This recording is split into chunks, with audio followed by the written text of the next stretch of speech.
아마겟돈 전쟁에 대해서 알고 싶습니다 라는 질문을 주셨습니다. 그에 대한 간단한 답변을 듣도록 하겠습니다.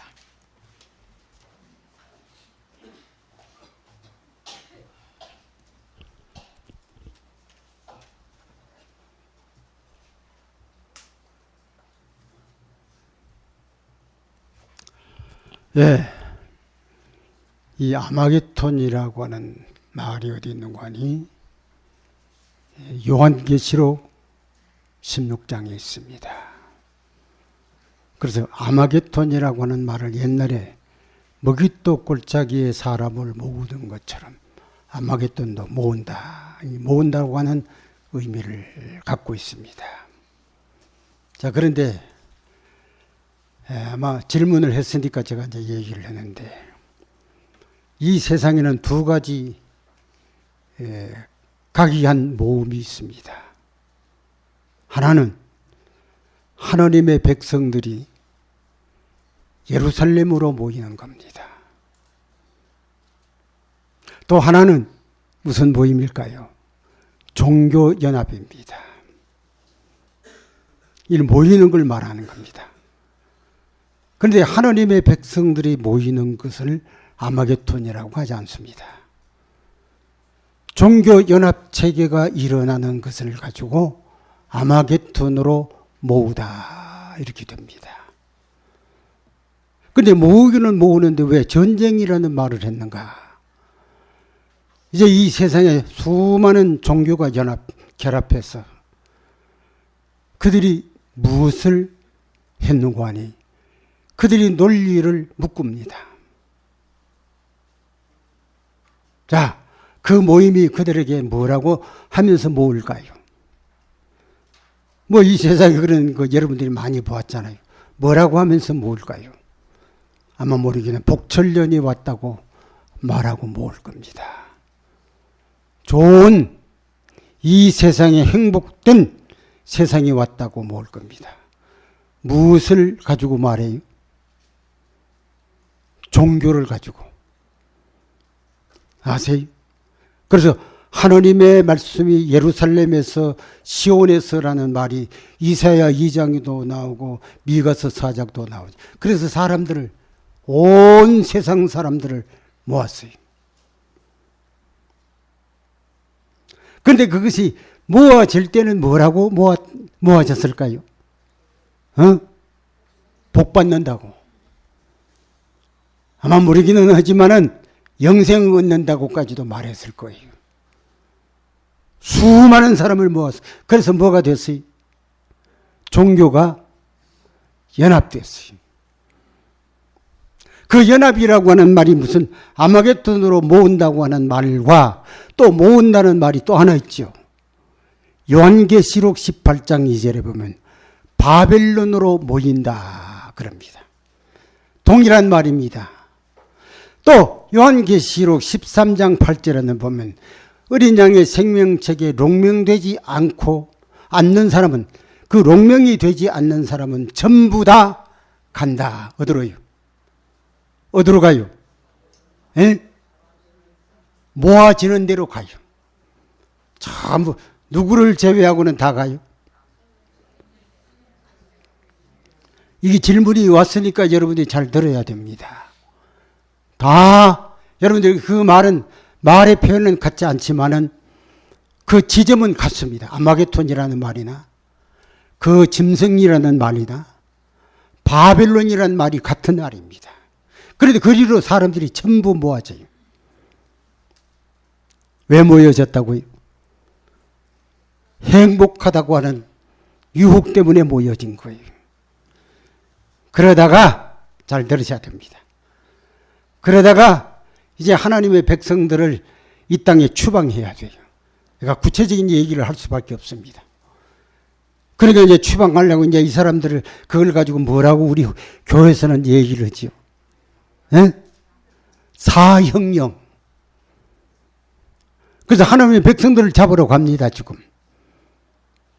하나님의 백성들을 잡으러 가는데 놀라운 일이 있어요. 이 대정토에 있는 얘기입니다. 놀라운 일이 일어나요. 뭐요? 백성들에게 하나님의 서광이 딱 비쳐. 자기들인데는 너무나 캄캄해. 그때에 그들이 모여졌던 그들이 뭐라고 할까요? 예?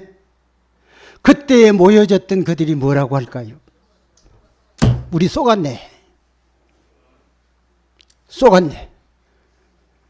재난이 그들에게 물밀듯 밀려오니까 그때는 그들이 이제는 쏘갔다고 하는 자책감을 느낍니다.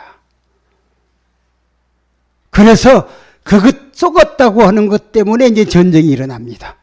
그걸 무슨 전쟁이라고 그래요? 아마겟돈 전쟁이라고도 하고 무슨 전쟁이라고 그래요? 자족난, 서로 죽여. 서로 찔러 죽여. 서로 찔러 죽이는 것을 가지고 뭐라고 말하는 거니? 아마겟돈 뭐라고? 전쟁 그럽니다. 뭐 여러분들이 그 내용을 보면 많이 있습니다. 원망을 어떻게 하는지. 제일 처음에는 지도자들을 원망합니다. 목사들을 원망합니다. 그 다음에는 또 누구도 원망하니 교회를 방해하는, 진리를 방해하는 사람들이 있잖아요. 그러니까 자식은 부모를 원망합니다. 자기를 그렇게 만드는 부모. 또 부모는 자식을 원망합니다. 온 원망의 소리가 온 땅을 진동하고 그때에 서로 원수 갚는 전쟁을 가리켜서 이걸 뭐라고 말해요? 아마겟돈 전쟁이라고 합니다. 내가 한번 춘향에 목회를 했는데 지금 그 사람이 지금 아마 글쎄 뭐 지금도 그 회사 다녔는지 모르지만 두유 공장 한번 다녔는데 김문이라고 하는 처녀가 있었어요. 그래서 저 처녀를 통해 가지고 어떻게 됐는가 하니 자기 오빠가 이제 교회를 나오게 됐어요. 그런데 이제 얼마나 그 아버지가 야단을 하는지 뭐 굉장해요. 그래 장로님 우리 집에 와야 되겠습니다. 내가 아무래도 교회 못 나올 것 같습니다. 그러니까 내가 이제 그 집에 가니까 이 사람이 아주 아주 칼을 가는 것처럼 시퍼렇게 내대더라요. 왜 우리 아들 깨웁니까? 왜? 효자 되고 깨웠어. 당신에게 효자 되라고. 내가 그때 오늘 이 말을 했습니다. 당신이 오늘 방해하면 언젠가는 당신 아들의 칼 속에 당신이 죽을 거요. 언제 그래요? 아마겟돈 때. 아들이 아버지에게 효자하다라고 하기로 인도해 가는 것이 잘못됐느냐고 내가 물어봅니다. 내가 그때 그 얘기를 했습니다. 여러분들 우리 어디 참여하면 안 돼요. 그러나 남 좋아하는 대로 가지 마세요. 남 많은 사람이 간다고 가지 마세요. 그건 어디로 가는 거예요? 아마겟돈으로 가는 게요. 안 가는 유일한 길이 뭐예요? 하나 더 얘기합시다. 그게 안 가는 유일한 길이 뭐예요? 이제 내가 얘기를 했잖아요. 요한계시록 13장 8절에 누가 안 가요? 어린 양의 생명책에 롱명된 사람은 안 가요. 어린 양의 생명책에 롱명되지 아니하는 사람은 갑니다. 꼭 롱명되세요. 롱명되는 유일한 길이 뭔 줄 압니까? 여러분들이 그리스도 안에 있어야 돼. 당신이 나를 롱명시켜 주실게요. 이름을 적어 주실게요. 그래서 어린 양의 생명책에 롱명된 사람들은 가지 않는다고 분명히 말했기 때문입니다. 그만큼 합니다. 또 질문이 하나 있는데요. 그 담보와 중보의 차이에 대해서 말씀을 주시고요. 중보 기도라고 말하는 것이 옳은 것인가요? 라는 질문입니다. 중보 기도와 담보. 이 말씀을 어제 제가 들은 것 같습니다. 중보라고 하는 것은 다른 게 아닙니다. 남을 위해서 기도하면 중보입니다. 그러니까 여러분들도 남을 위해서 기도하면 뭐예요? 그게 중보지요. 그런데 문제는 나는 중보는 할 수 있어도 알겠어요? 내가 중보자로서의 이제 있는 거는 남을 위해서 기도는 할 수 있다. 남을 죄사할 수는 없습니다. 그런데 예수께서 하시는 중보는 뭐예요? 예? 죄를 사하게 하는 중보예요. 그러니까 인간의 중보는 뭐예요? 인간의 중보는 뭐예요? 남을 위해서 기도해 주는 거예요. 그것도 중보예요. 예수님의 중보는 누구와 누구 사이에? 아버지와 우리 사이에 서셔서 우리의 죄를 속죄하시려고 하시는 중보. 이거는 예수님의 중보예요. 여기서 제가 한 가지 꼭 얘기 드리겠습니다. 요즘에 어떤 교회는 죄를 지으면 고해성사를 합니다. 고해성사를 어떻게 하는 줄 아세요? 고해성사를 해가지고 사람이 떡 앉아 있습니다. 내가 무슨 죄를 범했습니다. 무슨 죄를 범했습니다. 그러면 그 지도자가 앉아가지고 다 죄를 사했느니라. 거기 누가 하는 짓인 줄 압니까? 여러분들이 예수께서만 할 수 있는 그것을 어떤 인간이 누구의 죄를 사해 준다고 하는 그런 오만불순한 종교가 있습니다. 내가 어떤 종교라고는 말하지 않습니다. 여러분들이 다 들어보면 알 겁니다. 고해성사라는 말을 합니다. 기억하시겠어요? 이 고해성사. 그런데 여러분들이 로마서에 보면 이런 게 직고하리라. 우리는 누구에게 직접 고해요? 사람에게 고해가지고 죄 용서받는 게 아니에요. 우리는 하나님께 직고해. 직접 고하는 사람이 되어야 돼요. 아시겠어요? 그래서 우리는 남을 위해서 기도는 해줄 수 있지만은, 알겠어요? 주님이 하시는 중보 사업은 우리가 못한다 이 말이에요. 예수님이 중보하는 것은 뭐 하는 거라고요? 네? 우리의 죄를 사하시는 중보예요. 어떤 인간도 죄를 사하실 수 있는 권리를 가지고 있는 사람이 없습니다. 만약에 그런 종교단체가 있다면 성경과는 뭐 거리가 멀고 하나님에 대한 지위를 자기가 차지하는 오만불순한 역적이, 하나님에 대한 역적이, 그는 용납이 안 돼요. 그 역시 어디에 있는 관이 오늘 제가 말하는 여러분이 동방풍속이 있는 야곱 족속에게 나타나는 엄청난 죄가 존재한다. 그 얘기를 제가 여러분들에게 해드립니다. 그냥 여러분들이 하시면 됩니다. 더 물으셔도 됩니다. 나중에.